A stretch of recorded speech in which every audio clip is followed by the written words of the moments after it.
Hello guys, तो कैसे हैं आप सभी। होप आप सभी बहुत अच्छे होंगे। तो आज हम लोग स्टार्ट करने वाले हैं Indian economics class 12 CBSE. Fine. तो आप सीबीएसई से हो या आईसीएसई से, आप इंडियन इकोनॉमी आपको आज पढ़ना है। फाइन। तो देखिए चैप्टर 1 सबसे पहले हम लोग पढ़ेंगे, और इस चैप्टर 1 का नाम क्या है? Indian economy on the eve of independence. Chapter first का नाम क्या है हमारा? Indian economy on the eve of independence. ठीक है। तो आइए हम लोग स्टार्ट करते हैं इसको। इसको स्टार्ट करने से पहले एक बार आप सभी लोग देख लीजिए कि आपको पूरा कंटेंट आपको पढ़ना क्या है। देखिए first chapter Indian economy on the eve of independence. दूसरा चैप्टर आपका इंडियन इकोनॉमी है। तीसरा क्या? Liberalization, privatization and globalization. और फोर्थ पॉइंट क्या आपका? पॉवर्टी। और उसके बाद human capital formation, rural development, employment, infrastructure, environment and sustainable development. और 10 में है comparative development experiences of India and its neighbours. Fine. तो आइए हम लोग आगे बढ़ते हैं, जो कि चैप्टर फर्स्ट है। चैप्टर फर्स्ट का नाम हम लोग देख चुके हैं, Indian economy on the eve of independence.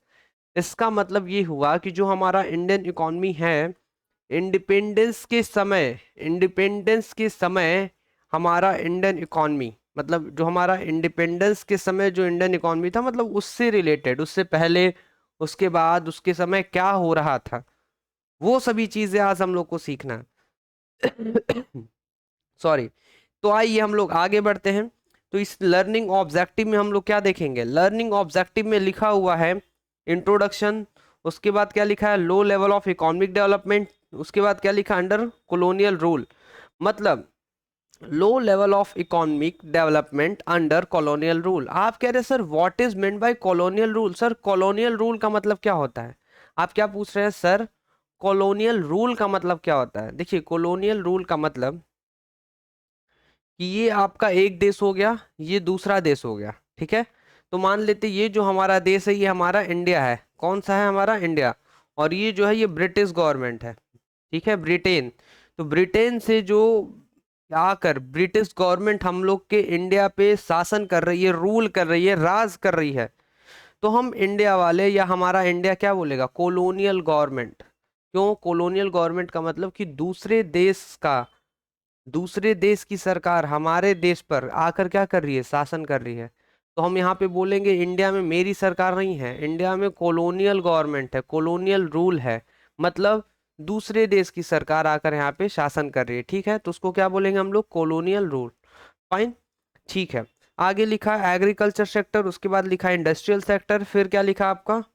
Foreign trade लिखा हुआ है, demographic condition, occupational structure, infrastructure, positive contributions of British rule, state of Indian economy on the eve of independence. ये बहुत सारे ऑब्जेक्टिव्स है, ये सारे ऑब्जेक्टिव्स हम लोगों को नीचे फुलफिल करना है, पूरा करना है। ठीक है। फाइन। तो गाइस सबसे पहले क्या हम लोग का? इंट्रोडक्शन आइए हम लोग लेते हैं। The main objective of this book Indian economy development is to familiarize you with the basic features of the Indian economy and its process of development। कह रहा है कि इसका मेन फीचर्स, मेन ऑब्जेक्टिव इस बुक का ये है, इस इकोनॉमिक डेवलपमेंट से, इंडियन इकोनॉमिक डेवलपमेंट से हम आपको फैमिलियर कराएंगे। क्या? Basic features of Indian economy. जो हमारा इंडियन इकोनॉमी, उस इंडियन इकोनॉमिक्स का बेसिक फीचर क्या है? Basic features and it's process of development. यही हमारा इंडियन इकोनॉमी जो है, इकोनॉमी हमारा इंडियन इकोनॉमी डेवलपमेंट हुआ है, तो उस जो डेवलपमेंट हो रहा था उसका प्रोसेस भी हम लोग इसमें सीखने वाले हैं। In order to understand the various phases of development, it is important to first look at the state of India's economy prior the economic independence। कह रहा है कि अगर आपको डेवलपमेंट समझना है, तो डेवलपमेंट समझने से पहले आप हमारे इंडिया को, आप हमारे इंडिया के इकोनॉमी को देखिए। कब देखना है? जो हमारा इंडियन इकोनॉमी, जो हमारा देश है, जो हमारा कंट्री है, ये कंट्री इंडिपेंडेंस होने से पहले कैसा था, उसको पहले आप देखिए। एंड फॉर्म एन आइडिया, उसके बाद अपने माइंड में idea of various consideration that shaped India post independence development strategies. फिर आप उसको एक आइडिया फॉर्म करिए। आप देखिए कि अलग अलग चीज़ें शेप हमारे इंडिया का शेप बनाती है कैसे? पोस्ट इंडिपेंडेंस डेवलपमेंट स्ट्रेटेजी बाद में आकर हमारे इंडिया के डेवलपमेंट स्ट्रेटेजी में कैसे शेप बनाती है। मतलब सब मिलाकर ये आपको ये समझना है कि अगर डेवलपमेंट का प्रोसेस समझना चाहते हैं तो पहले देख लीजिए हमारा इंडिया कैसा था, फिर बाद में देख लीजिए अब कैसा हम लोग का, ठीक है, और उसके लिए क्या क्या करना पड़ेगा। सो गाइस आज हम लोग को पढ़ना है क्या, ओरिजिन, मतलब अब क्या पढ़ना हम लोग को, ओरिजिन पढ़ना है। तो ओरिजिन ऑफ ब्रिटिश रूल, कह रहा है the British rule over India change the course of history in India, हमारे इंडिया की हिस्ट्री चेंज कर दिया, कौन, ब्रिटिश रूल, ठीक है। 200 साल, बताइए 200 साल जो ब्रिटिश सरकार है वहां यहाँ पे इंडिया पे आके शासन करती है, 200 साल, मतलब समझ रहे हैं आप। अगर एक इंसान पैदा हुआ, 50 साल पे मर गया, फिर उसका फिर से जन्म हुआ, तो देखा अरे अभी कॉलोनियल गवर्नमेंट है, यहाँ पे ब्रिटिश रूल है, 50 साल होने के बाद फिर मर गया, फिर मतलब 4 जन्म, 50 50 साल पे अगर मरता है वो, तो 4 जन्म लिया वो, और 200 साल, सोचिए। चलिए आगे बढ़ते हैं हम लोग, आगे लिखा है the foundation of British empire in India was laid by battle of Plassey fought in 1757। 1757 में क्या हुआ था, बैटल ऑफ प्लेसे हुआ था, और उसी के बाद से ब्रिटिश गवर्नमेंट हमारे इंडिया में धीरे धीरे धीरे धीरे स्टार्ट कर दी थी, क्या, उसको हम लोग को पूरा कवर करने के लिए, ठीक है, उस पर शासन करने के लिए, ठीक है, फाइन। तो आइए हम लोग समझते हैं कि basic purpose of British rule, जो ब्रिटिश रूल था उसका बेसिक पर्पस क्या था। मतलब कि वो जो ब्रिटिश गवर्नमेंट आई थी, वो ब्रिटिश गवर्नमेंट एक्चुअली हमारे इंडिया से चाहती क्या थी, भाई तुमको क्या चाहिए, तुम क्यों मेरे इंडिया को पकड़ रखे हो, जकड़ रखे हो, ठीक है। तो आइए हम लोग समझते हैं क्यों हमारे देश पे आप शासन करना चाह रहे हो। The main purpose of the British rule in India was to use Indian economy as feeder,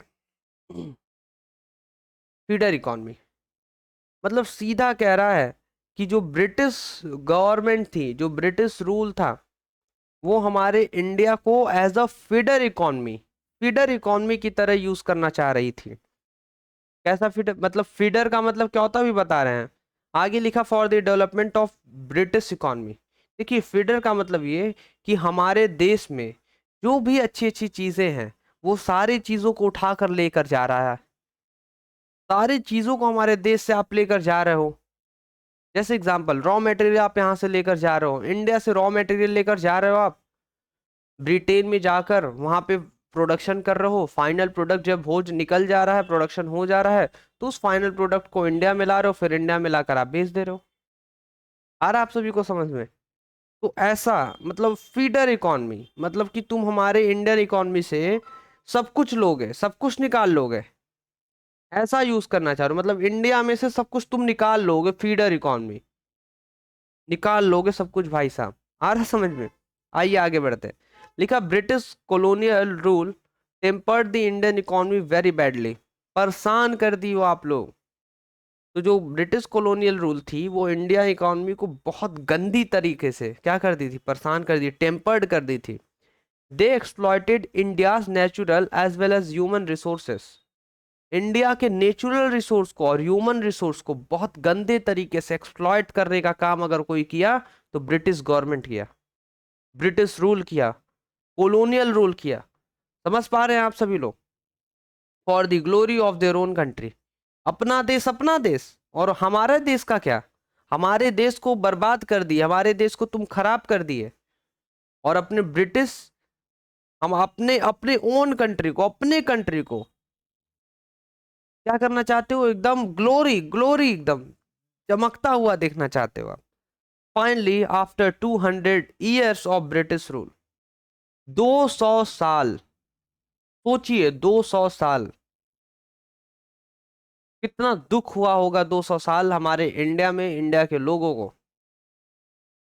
200 साल जो है ब्रिटिश गवर्नमेंट शासन करती है इंडिया पे, और 200 साल बाद क्या होता है, इंडिया गेन इंडिपेंडेंस।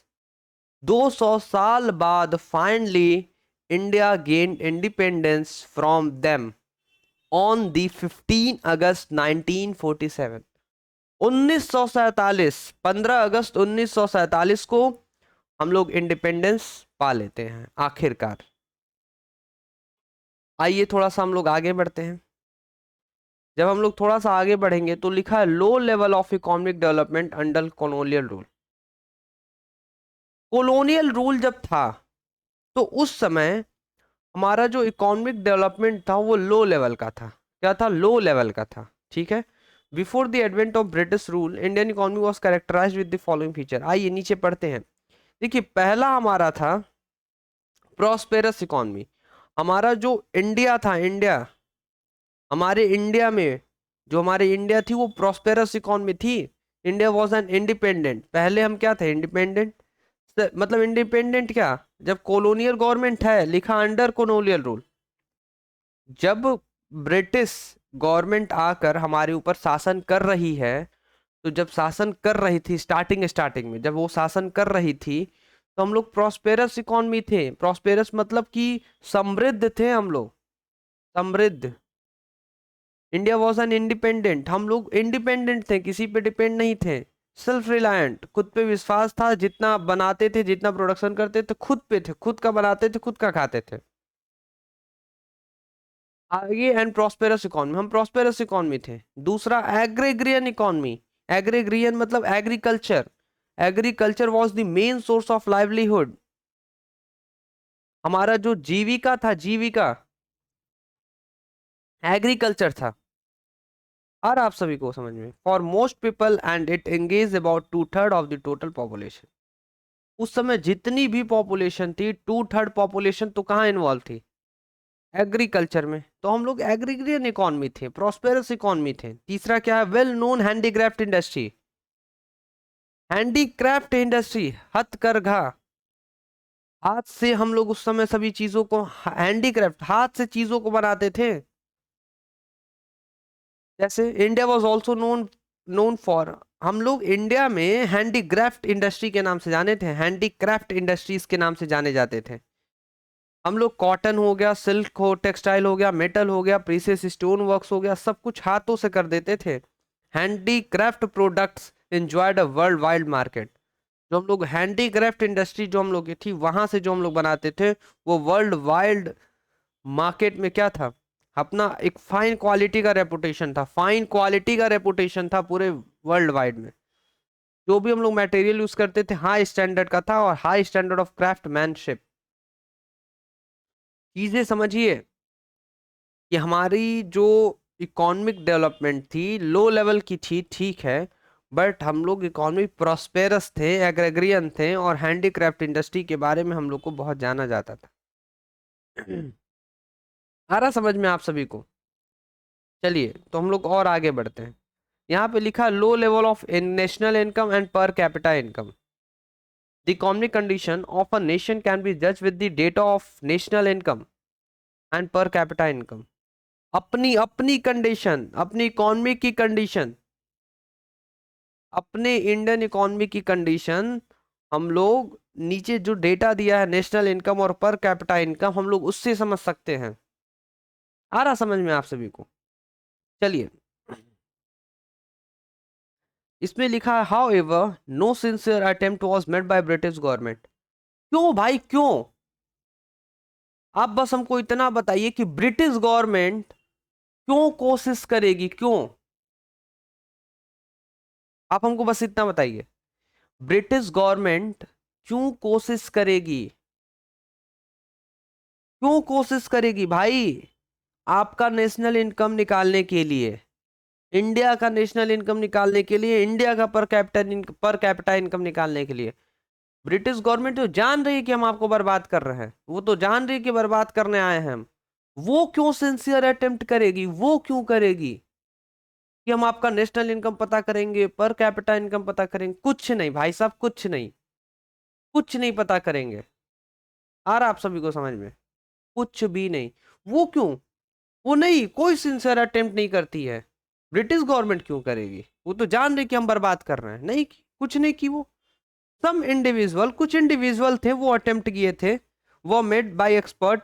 कुछ एक्सपर्ट्स थे like Dadabhai Naoroji, William Digby, Findlay Shirras, V K R V Rao and R C Desai. ये सारे नाम आप याद कर लीजिए, आपके एग्जाम में 1 नंबर में क्वेश्चन पूछ सकता है। कि 4 ऑप्शन देगा, 4 ऑप्शन में से इसी में से किसी का एक नाम रहेगा, उस नाम को आपको टिक लगाना होगा कि हाँ कौन सिंसियर अटेम्प्ट किया था, कौन अटेम्प्ट किया था, कौन पता करने की कोशिश किया था कि इंडिया का नेशनल इनकम और पर कैपिटा इनकम क्या है। But all these estimates produced conflicting and inconsistenting result. हाँ ठीक है, ये लोग पता किए थे, एक्सपर्ट हैं ये लोग, पता किए हैं, बट ये जो मतलब एस्टिमेट्स, जो भी इनका एस्टिमेशन था, तो जो भी ये लोग एस्टिमेट दिए थे कॉन्फ्लिक्ट था, उसमें थोड़ा सा विवाद था, अच्छा मतलब सही नहीं माना गया, विवाद थोड़ा सा। However estimates of doctor Rao, पर जो डॉक्टर राव थे ऑन नेशनल इनकम और पर कैपिटा इनकम, जो वो एस्टिमेट की निकाले थे, उनका वेरी सिग्निफिकेंट, उनका थोड़ा सा माना गया कि हाँ भाई इंपॉर्टेंट है, अच्छा है, आप बहुत अच्छे से इसको एस्टिमेट किए। Most of the studies revealed that country's growth of aggregate real output during the first half of this 20th century was less than 2%। कह रहा है कि बहुत सारे स्टडीज से पता चला, बहुत सारी स्टडीज हम लोग को बताती है कि कंट्री की growth of aggregate real output, जो रियल आउटपुट आ रहा है उसमें जो कंट्री की ग्रोथ है, first half of the 20th century, 20th century का फर्स्ट हाफ में हम लोग 2% से कम थे। सोचिए, जो कंट्री की ग्रोथ है, जो रियल आउटपुट है, पूरा एग्रीगेट रियल आउटपुट, वो क्या है, 2% से कम है फर्स्ट हाफ सेंचुरी में। आगे लिखा है 0.5% ग्रोथ, सिर्फ 0.5% ग्रोथ है किसमें, per capita output per year में। एक साल में सिर्फ पर कैपिटा इनकम, जो पर कैपिटा आउटपुट होता है, उसमें हम लोग का ग्रोथ कितना हुआ था, 0.5। सोचिए क्या चल रहा था हम लोग के साथ, क्या हो रहा था। आइए थोड़ा सा आगे बढ़ते हैं। हम लोग समझते हैं कि एग्रीकल्चर सेक्टर में हम लोग का क्या सीन था, एग्रीकल्चर सेक्टर में।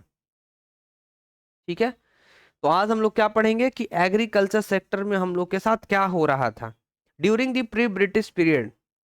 जो ब्रिटिश गवर्नमेंट आई थी उससे पहले, the condition of Indian agriculture was not at all satisfactory.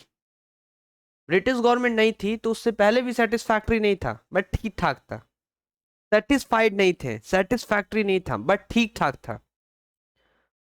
India economy sorry, India's economy under the British colonial rule was overwhelming rural and agriculture in character। हमारे Indian economy को खराब किया जा रहा था, ठीक है, एग्रीकल्चर के कैरेक्टर को खराब किया जा रहा था। कौन खराब कर रहा था, British colonial rule. Nearly 85% of the countries population lived mostly in village. हमारे देश का 85% जो पॉपुलेशन था वो विलेज में रहता था। सोचिए, हमारे देश के 85% लोग कहाँ रहते थे, विलेज में। एंड डिराइव लाइवलीहुड डायरेक्टली और इनडायरेक्टली फ्रॉम एग्रीकल्चर, डायरेक्टली भी और इनडायरेक्टली भी। एग्रीकल्चर से ही उनका क्या होता था, लाइवलीहुड था, उनका जीविका कैसे था, एग्रीकल्चर से उनका जीविका था, एग्रीकल्चर से। Even with the large proportion of population engaged in agriculture, agriculture में बहुत सारे लोग इन्वॉल्व हैं, large proportion of population, the country was not self sufficient in food. सोचिए कि बहुत सारे लोग, large amount of people involve in agriculture, but still उस समय हम लोग के पास सेल्फ सफिशिएंट नहीं था। मतलब जो फूड था, फूड खाने के लिए हम लोग के पास सेल्फ सफिशिएंट नहीं था, खुद के लिए सफिशिएंट नहीं था, काफी नहीं था। And raw material for industry, और हमारे इंडस्ट्री के लिए रॉ मटेरियल नहीं हुआ करता था। सोचिए क्यों भाई, क्यों भाई, यही ब्रिटिश गवर्नमेंट लेके भाग जाती थी, खा जाती थी, ले लेती थी, छीन लेती थी, खरीद लेती थी, जबरदस्ती खरीदती थी। भाई क्या किया जाए बताइए। आगे क्या लिखा, main reasons for stagnation in agriculture sector. आप कह रहे सर स्टैग्नेशन का मतलब क्या होता है, कमी, गिरावट, कम क्यों हो रहा है, स्टैग्नेशन मतलब कम क्यों हो रहा है। मतलब एग्रीकल्चर सेक्टर में जो गिरावट आ रही थी, स्टैग्नेशन, कमी हो रही थी, रीजन क्या था। रीजन ये था पहला कि land settlement system. The most important reason for stagnation in agriculture sector was the introduction of zamindari system by the colonial government. भाई कॉलोनियल गवर्नमेंट मेरा जीना हराम कर दी है, कॉलोनियल गवर्नमेंट हमारा जीना हराम कर दी है। क्या जमींदारी सिस्टम लेते हैं, आप कह रहे सर जमींदारी सिस्टम, आइए देखते हैं। वो जमींदारी सिस्टम का इंट्रोडक्शन कर दी थी, इसीलिए कमी हो रहा था। Under this system profit accruing out of agriculture sector went to zamindars in the forms of lagan. जितने भी क्या कहते फार्मर्स थे, वो लगान दे देते थे, टैक्स के रूप में लगान दे देते थे। किसको? जमींदार को। मतलब जो कॉलोनियल गवर्नमेंट है, बहुत सारे इंसान को हर एरिया में लगाई रखी थी, जमींदार बोलते थे। उसी जमींदार, वो जमींदार कलेक्ट करता था, लगान चाहिए टैक्स के रूप में, और इतना प्रॉफिट ये कमाते थे, उठा के दे देते थे। देना ही देना है। अगर आपको एग्रीकल्चर करना है, करो, प्रॉफिट आएगा लगान के रूप में दो। प्रॉफिट आए या ना दे, आपको लगान देना है। द मेन इंटरेस्ट ऑफ जमींदार वॉज ओनली टू कलेक्ट लगान। जमींदार क्यों खड़े थे सारे किसान के ऊपर? बस हमको लगान लेना है, regardless of the economic condition of the cultivate. हमको नहीं मतलब आपको प्रॉफिट हो रहा है नहीं हो रहा है, आपका एग्रीकल्चर अच्छा है खराब है, हमको नहीं मतलब। आई वॉन्ट लगान लगान लगान, जमींदार बोलते थे भाई साहब। दी date The dates for depositing specified sum of lagan to British government were also fixed. सब कुछ डेट फिक्स था सर, डेट। आपको कब लगान देना वो डेट फिक्स था, और कितना देना वो भी फिक्स था ब्रिटिश गवर्नमेंट को। फेलिंग विच दी जमींदार फॉर लूज देयर राइट्स। अगर आप नहीं दोगे तो आपसे जमीन ही छीन लिया जाएगा, आपके अधिकार छीन लिए जाएंगे। The zamindars and the colonial government did nothing to improve the condition of agriculture. फिर फालतू बात की है आप। कॉलोनियल गवर्नमेंट, ब्रिटिश गवर्नमेंट क्यों मेरे एग्रीकल्चर सेक्टर के लिए कुछ अच्छा करेगी? जमींदार क्यों अच्छा करेंगे? वो भी तो उसी साइड के हैं। तो हमारे एग्रीकल्चर के कंडीशन को इम्प्रूव करने के लिए क्यों करेगी ब्रिटिश गवर्नमेंट कुछ अच्छा? नहीं करेगी भाई साहब, क्यों करेगी? नहीं करेगी, कुछ नहीं करेगी। हाँ, कुछ यहाँ पे एक्स्ट्रा नॉलेज है। जमींदारी सिस्टम को परमानेंट सेटल सिस्टम कहते हैं, ठीक है। ये इंट्रोड्यूस किया गया था Lord Cornwallis in 1793। The basic aim of for starting this was to increase the revenue of colonial government. ये दिख रहा है, लॉर्ड कॉर्नवालिस। भाई हम रहते हैं गाजीपुर सिटी में, गाजीपुर, गाजीपुर सिटी में रहते हैं। और ये जब मरे हैं ना, तो इनको यहीं दफनाया गया है, हमारे गाजीपुर सिटी में लॉर्ड कॉर्नवालिस है, यहीं दफनाया गया है, गाजीपुर सिटी उत्तर प्रदेश में। ये जब मरे ना, तो यहीं दफनाया गया इनको, यही जमींदारी सिस्टम लाए थे, दफना दिए हम लोग। Second, commercialisation of agriculture. भाई एग्रीकल्चर का कॉमर्शलाइजेशन कर देंगे, अगर हम एग्रीकल्चर का कॉमर्शलाइजेशन कर देंगे तो क्या होगा? एग्रीकल्चर नहीं, कम नहीं होगा, कम नहीं होगा हमारे देश में, कमी तो होगा ही ना। Commercialisation of agriculture mean production of crops और सेल। भाई कॉमर्स लिख दिया, कॉमर्शलाइजेशन लिख दिया, मतलब जो भी हम प्रोडक्शन कर रहे हैं वो सेल के लिए कर रहे हैं, in the market rather than for self consumption. भाई आप अपने लिए रखो या मत रखो, ब्रिटिश गवर्नमेंट कहता था आप अपने लिए खाने पीने के लिए रखो या मत रखो, मेरे लिए प्रोडक्शन करो, ये पैसा लो पहले एडवांस में, प्रोडक्शन करो और चुपचाप दो हमको, ब्रिटिश गवर्नमेंट कहता था। और सारे ये जितना भी एग्रीकल्चर होता था उठा के लेके भाग जाता था, वहां पे जाके फाइनल प्रोडक्ट बनाएगा, फिर लेकर आएगा, कहेगा लो फाइनल प्रोडक्ट खरीद लो। भाई रॉ मटेरियल सस्ते में ले गए, रॉ मटेरियल हमारे यहाँ से तुम सस्ते में ले गए, वहां पे फाइनल प्रोडक्ट बनाए, प्रोडक्शन वहां पे किए, और लाकर हमको सब महंगा सामान बेच रहे हो खुद को, दिमाग खराब हो जाता था। During the British rule farmer were given higher price. सारे किसानों को हायर प्राइस, कह तो रहे हैं पैसा लो, अधिक लो, थोड़ा सा पैसा ले लो, higher price for producing cash crops दे देते थे। कैश क्रॉप, पहले कैश, और जो हम बोल रहे हैं वो क्रॉप्स करो। जैसे कॉटन जूट, वो लोग कॉटन जूट पे बिलीव करना, मतलब कि कॉटन जूट उनको चाहिए होता था। This did not improve the economic condition of farmer because instead of producing food crop. भाई हमको फूड क्रॉप्स नहीं, वो कहते थे फूड क्रॉप्स नहीं चाहिए हमको, कॉटन जूट ये सब चाहिए। ब्रिटिश इंडस्ट्री को जो जरूरत थी, समझ आ रहा आप सभी को? तो British rule prompted shifting from crops food crops from food crops to cash crops. भाई जो फूड क्रॉप्स हटाओ, कैश क्रॉप्स लगाओ। कैश क्रॉप्स में क्या, कॉटन हो गया, जूट हो गया, ये सभी चीज। आगे तो देखिए वही हम लोग पढ़ रहे हैं, अभी हम लोग पढ़ रहे हैं main reason for stagnation in agriculture sector. Agriculture sector में स्टैग्नेशन, कमी क्यों आती है? पहला, land settlement system, commercialisation of agriculture, हालत खराब होते जा रहा है एग्रीकल्चर का। अब तीसरा क्या है, low level of productivity, low level of technology, technology ही खराब। Lack of irrigation facility, irrigation facility नहीं, सिंचाई कैसे होगा? Negligible use of fertiliser result in low. भाई आप फर्टिलाइजर को यूज ही नहीं कर रहे हो, फर्टिलाइज को नेग्लेक्ट कर रहे हो, नहीं यूज कर रहे हो, तो फिर क्या होगा? प्रोडक्टिविटी होगा, लो लेवल होगा भाई सब, low level. The cultivator had neither the means और nor any incentives to invest in agriculture. Agriculture में इन्वेस्ट करने के लिए कोई आपको देगा? आपको क्या लगता है ब्रिटिश गवर्नमेंट देगी? कुछ नहीं देगा, कोई नहीं देगा, नहीं देगा भाई साहब, नहीं देगा। 4 पॉइंट में क्या लिखा है, scarcity of investment.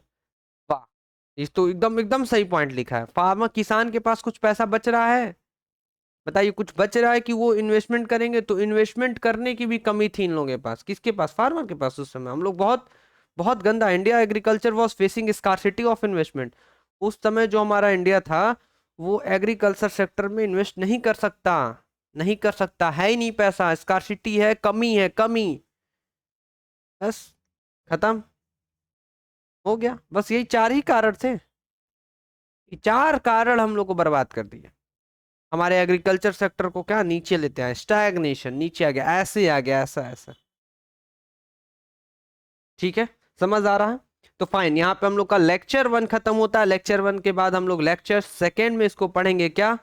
Industrial sector. क्या पढ़ेंगे हम लोग? Industrial sector. तो अभी तक हम लोग क्या पढ़े? मेन रीजन फॉर स्टैग्नेशन, ये पढ़े हुए हैं हम लोग। ठीक है, उसमें 4 रीजन है एग्रीकल्चर सेक्टर में। फिर हम लोग पढ़े लो level of national income and per capita income. कौन है ये? इतने सारे लोग निकाले हैं, ठीक है, पर किसका माना गया था? डॉक्टर राव का। डॉक्टर राव का माना गया कि ठीक है, आपका वेरी सिग्निफिकेंटली आपका बहुत अच्छा है। Low level of economic development under colonial government. Colonial जो रूल था उसमें हमारा क्या था? Prosperous economy, agrarian economy, well known handicraft, ये पढ़े हम लोग। बेसिक पर्पस क्या था इन लोगों का? फीडर इकोनॉमी की तरह यूज करना। यहाँ के सारे रॉ मटेरियल को लेकर जाएंगे, ब्रिटेन में प्रोडक्शन करेंगे और वहां से लेकर आएंगे और यहाँ पे हम लोग को बेचेंगे। फीडर इकोनॉमी, यहाँ से सब निकाल कर लेकर जाएंगे, सब ले जाएंगे, सब आपको चूस लेंगे हम, ऐसा था। आगे क्या लिखा था, हम लोग क्या पढ़े थे? Origin of British rule. ये ब्रिटिश रूल आती कहाँ से, कब से आती है, कब कब कब? जब बैटल ऑफ प्लेसी होता है 1757 में, उसके बाद से ये धीरे धीरे धीरे धीरे जमाओ पकड़ पकड़ रही थी, मतलब एकदम जगह बना रही थी, बना ली, बनाते बनाते बन गया। और बाकी इंट्रोडक्शन में हम लोग ये पढ़े कि इस पूरे बुक से हम लोग ये सीखेंगे हमारे इंडियन इकोनॉमी का बेसिक फीचर्स क्या है, फीचर्स। तो पहला तो अब स्टार्ट कर दिए हम, पहले चैप्टर से हम लोग सीखना। फाइन, तो गाइज आज के लिए हम लोग इतना ही रखते हैं, बाकी हम लोग इसके आगे जो पढ़ेंगे नेक्स्ट लेक्चर में पढ़ेंगे।